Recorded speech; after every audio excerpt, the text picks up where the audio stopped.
Halo semuanya, selamat datang kembali di channel kita. Hari ini kita akan menyelam lebih dalam, bukan secara harfiah ya, tapi ke dalam salah satu fenomena alam paling menakjubkan di planet kita. Gelombang laut. Mungkin kita sering melihatnya saat liburan di pantai, atau bahkan kagum dengan para peselancar yang menaklukkannya. Tapi, pernahkah kalian berpikir, apa sebenarnya gelombang itu? Dari mana asalnya? Dan rahasia apa saja yang tersembunyi di balik gulungannya yang tak pernah berhenti? Nah, di video kali ini kita akan membongkar 10 fakta unik dan mengejutkan tentang gelombang laut yang mungkin belum pernah kalian dengar sebelumnya. Fakta-fakta ini akan mengubah cara pandang kalian tentang ombak. Dari sekadar buih di tepi pantai menjadi sebuah kekuatan alam yang luar biasa kompleks dan misterius. Siap untuk terpesona? Yuk kita mulai dari fakta yang pertama. Fakta nomor 1, gelombang bisa melakukan perjalanan ribuan kilometer melintasi samudra. Yah, kalian tidak salah dengar. Ombak indah yang kalian lihat di pantai Bali atau Mentawai bisa jadi lahir dari badai dahsyat yang terjadi di belahan bumi lain. Gelombang ini, yang dalam istilah ilmiah disebut swell, bisa bergerak sangat jauh dari pusat pembentuknya tanpa kehilangan banyak energi. Bayangkan saja, sebuah badai besar di Samudra Hindia bagian selatan, dekat Antartika, bisa mengirimkan energinya dalam bentuk gelombang yang terus berjalan ke utara. Setelah menempuh perjalanan ribuan kilometer, energi ini akhirnya tiba di perairan Indonesia dan berubah menjadi ombak sempurna yang dicari para peselancar. Ini seperti pesan energi dari ujung dunia yang akhirnya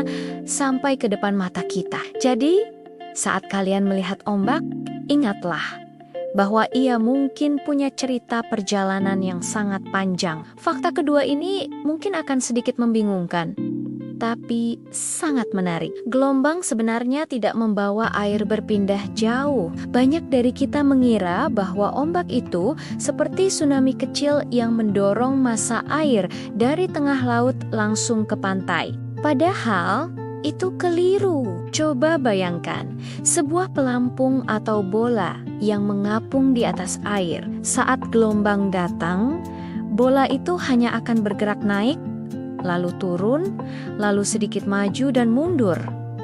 Tapi pada dasarnya, ia tetap berada di titik yang sama. Yang sebenarnya bergerak maju melintasi lautan bukanlah airnya, melainkan energinya. Partikel air hanya bergerak dalam pola melingkar atau orbit. Jadi, gelombang adalah transfer energi melalui medium air.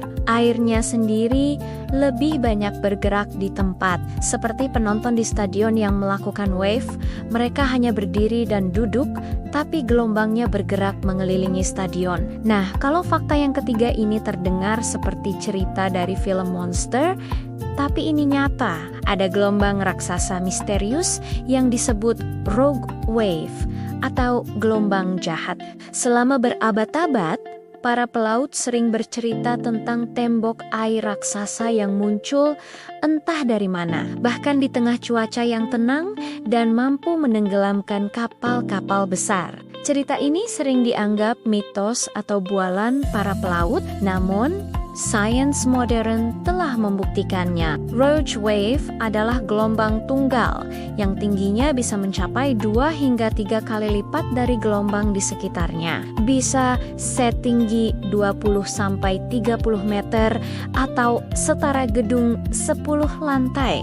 Kemunculannya sangat tidak terduga, tidak bisa diprediksi, dan sangat berbahaya. Penyebabnya masih menjadi misteri yang diteliti, tapi diduga terjadi karena beberapa gelombang kecil yang bergerak dengan kecepatan berbeda saling bertemu dan menyatukan energinya di satu titik. Mengerikan sekaligus menakjubkan, bukan? Kita semua tahu bulan menyebabkan pasang surut air laut. Tapi, tahukah kalian kalau bulan juga punya pengaruh terhadap gelombang? Ini fakta kita yang keempat, gravitasi bulan yang menarik massa air di bumi.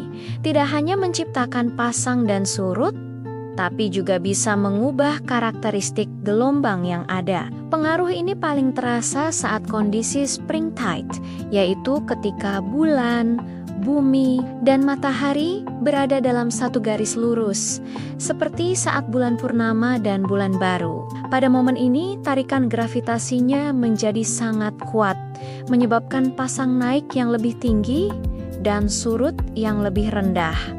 Akibatnya, ombak yang terbentuk bisa menjadi lebih kuat, dan arus di dekat pantai menjadi lebih deras. Jadi, kalau kalian melihat ombak terlihat lebih bertenaga saat bulan purnama, itu bukan cuma perasaan kalian, tapi ada penjelasan ilmiah di baliknya. Fakta kelima membawa kita ke dunia yang tak terlihat di bawah permukaan. Ternyata lautan tidak hanya punya gelombang di atasnya, tapi juga di dalamnya. Fenomena ini disebut internal waves atau gelombang internal. Gelombang ini terbentuk di antara lapisan air dengan kepadatan yang berbeda. Misalnya antara lapisan air dingin yang lebih padat di bawah dan lapisan air hangat yang lebih ringan di atas. Yang paling gila adalah gelombang internal ini bisa jauh lebih besar dan lebih tinggi daripada gelombang permukaan yang biasa kita lihat.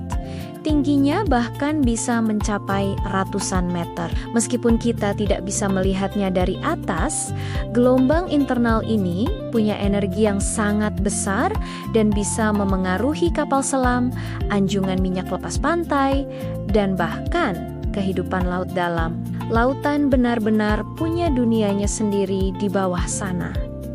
Selanjutnya, fakta keenam, gelombang adalah arsitek pantai yang ulung. Energi yang dibawa oleh ombak, terutama saat pecah di dekat pantai, punya kekuatan luar biasa untuk memindahkan material. Pasir, kerikil, bahkan bebatuan bisa terkikis, diangkut, dan diendapkan di tempat lain. Proses ini disebut longshore drift. Dalam sehari, gelombang bisa memindahkan ribuan meter kubik pasir di sepanjang garis pantai. Saat badai besar datang, kekuatannya menjadi berkali-kali lipat. Sebuah garis pantai yang indah bisa hilang dalam semalam.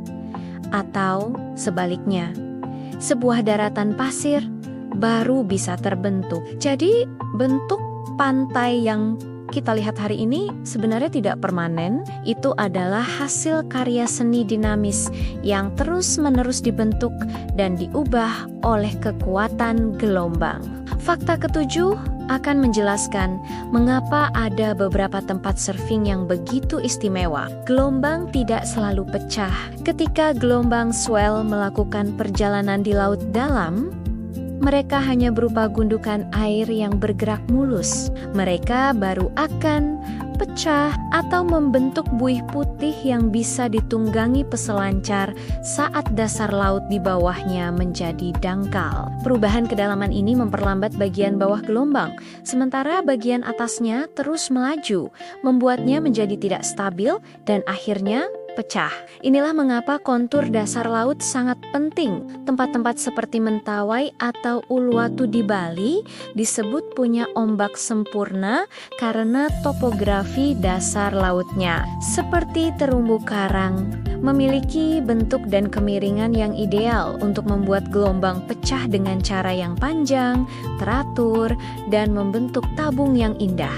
Fakta kedelapan ini berhubungan dengan indera pendengaran kita. Gelombang ternyata bisa menghasilkan suara jauh sebelum ia terlihat. Pernahkah kalian berada di dekat pantai saat ombak sedang besar dan mendengar suara gemuruh rendah yang konstan? Suara yang disebut low rumble ini dihasilkan oleh getaran udara yang disebabkan oleh pergerakan massa air yang sangat besar. Saat gelombang besar bergerak, ia menekan dan menggetarkan udara di depannya, menciptakan gelombang suara berfrekuensi rendah yang bisa merambat lebih jauh daripada suara pecahnya ombak itu sendiri. Jadi, suara gemuruh itu adalah semacam peringatan dini dari alam bahwa ombak besar sedang dalam perjalanan menuju pantai. Fakta ke-9, kita akan membahas jenis gelombang yang paling ditakuti. Tsunami. Meskipun sering disebut gelombang pasang, tsunami sebenarnya sangat berbeda. Fakta yang paling mengejutkan adalah kecepatan bergeraknya. Di kedalaman laut, gelombang tsunami bisa melaju hingga kecepatan 800 km per jam, setara dengan kecepatan pesawat jet. Namun, saat di laut dalam, tingginya mungkin hanya puluhan sentimeter, sehingga kapal di atasnya bahkan tidak akan merasakannya. Semua berubah ketika tsunami mendekati perairan dangkal. Kecepatannya melambat drastis, tapi energinya yang luar biasa besar itu kemudian mendorong tinggi gelombang naik secara eksponensial, bisa mencapai puluhan meter saat menghantam daratan. Kecepatan dan transformasi bentuk inilah yang membuat tsunami begitu merusak. Dan akhirnya, fakta ke-10, setiap pantai punya sidik jari gelombangnya sendiri. Tidak ada dua pantai di dunia yang memiliki karakter gelombang yang persis sama. Mengapa? Karena karakter gelombang di suatu lokasi adalah hasil kombinasi dari banyak faktor unik, mulai dari bentuk dasar laut atau batimetri. Ada tidaknya pulau di lepas pantai yang bisa memecah gelombang, kedalaman air, arah angin lokal, hingga dari mana arah datangnya swell utama. Semua variabel ini berinteraksi untuk menciptakan sebuah pola gelombang yang khas untuk pantai tersebut. Inilah yang membuat peselancar bisa mengenali ombak di home break mereka hanya dengan melihatnya. Seperti sidik jari, setiap pantai punya identitas gelombangnya yang unik, menjadikannya spesial dan berbeda dari yang lain. Jadi, itulah 10 fakta luar biasa tentang gelombang laut. Dari perjalanan ribuan kilometer, gelombang raksasa misterius, hingga sidik jari unik di setiap pantai. Lautan memang tidak pernah berhenti membuat kita kagum dengan segala kerumitan dan keindahannya. Lain kali saat kalian berdiri di tepi pantai dan menatap ombak yang datang silih berganti, semoga kalian bisa melihatnya dengan cara yang baru, bukan hanya sebagai air yang bergulung, tapi sebagai energi purba yang membawa cerita dari seluruh penjuru dunia. Terima kasih banyak sudah menonton video ini sampai selesai. Kalau kalian suka dengan konten seperti ini, jangan lupa untuk tekan tombol like, bagikan ke teman-teman kalian, dan tentu saja subscribe channel ini agar tidak ketinggalan video-video menarik lainnya. Sampai jumpa di petualangan berikutnya.